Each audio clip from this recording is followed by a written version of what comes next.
Vegetable biryani మా aunty స్టైల్లో ఒక్కసారి అయితే ట్రై చేయండి. మీరైతే ఎప్పుడు మర్చిపోలేరు ఈ టేస్ట్ని. మీరు ఇప్పుడు ఈ వీడియోలో చూసేది నా రెసిపీ అయితే కాదు, మా ఆంటీ రెసిపీ.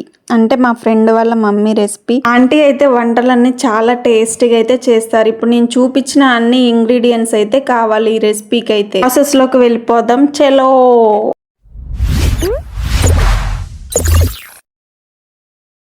ముందుగా అయితే ఒక గిన్నె పెట్టుకొని అందులో అయితే గీ అయితే వేసుకోవాలి మంచి అరోమా కోసం. అలాగే ఆంటీ అయితే ఇందులో బిర్యానీ ఆకు కూడా వేశారు. బిర్యానీ ఆకునైతే మంచిగా అయితే ఫ్రై చేసుకున్నారు. అలాగే ఇందులో తగినంత ఆయిల్ అయితే వేసుకుంటున్నారు.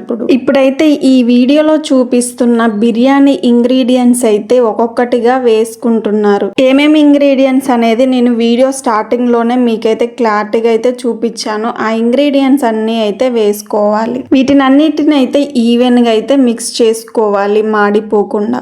ఇవన్నీ మంచిగా వేగిన తర్వాత ఇందులో అయితే ఆనియన్ అయితే వేసుకున్నారా అంటే ఆనియన్తో పాటుగా పచ్చిమిర్చిని కూడా యాడ్ చేసుకోవాలి. అలాగే మొత్తాన్ని అయితే మంచిగా ఈవెన్గా అయితే మిక్స్ చేసుకోవాలి. ఫ్రెండ్స్, మిర్చి మగ్గడం కోసం ఆంటీ అయితే కొద్దిసేపు మూత అయితే పెట్టుకున్నారు.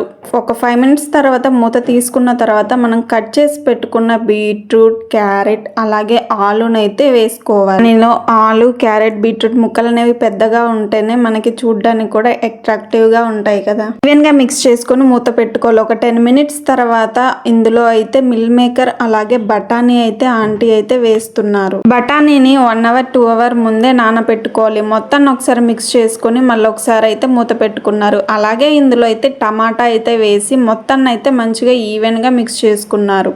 ఇందులో అయితే అల్లం వెల్లుల్లి పేస్ట్ అయితే వేశారు. మొత్తాన్ని అయితే మళ్ళీ ఒకసారి వీటిని అయితే మిక్స్ చేసుకోవాలి. పోయేంత వరకు అయితే ఫ్రై చేసుకొని ఇందులో అయితే తగినంత సాల్ట్ని అయితే యాడ్ చేసుకోవాలి. సాల్ట్ కూడా వేసిన తర్వాత మొత్తాన్ని అయితే ఒకసారి మిక్స్ అయితే చేసుకున్నారు. అలాగే ఇందులో ఆంటీ అయితే గసగసాల పేస్ట్ ని కూడా యాడ్ చేశారు. టేస్ట్ ఇంకా చాలా బాగా వస్తుందంట ఇది వేయడం వల్ల.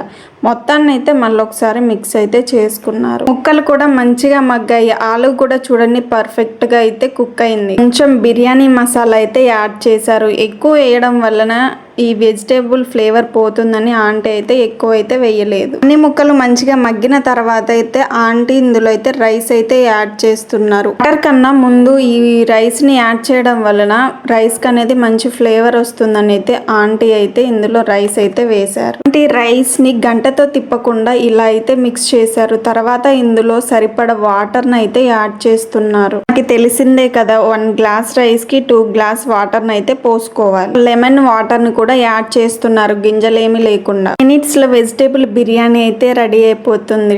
A few moments later.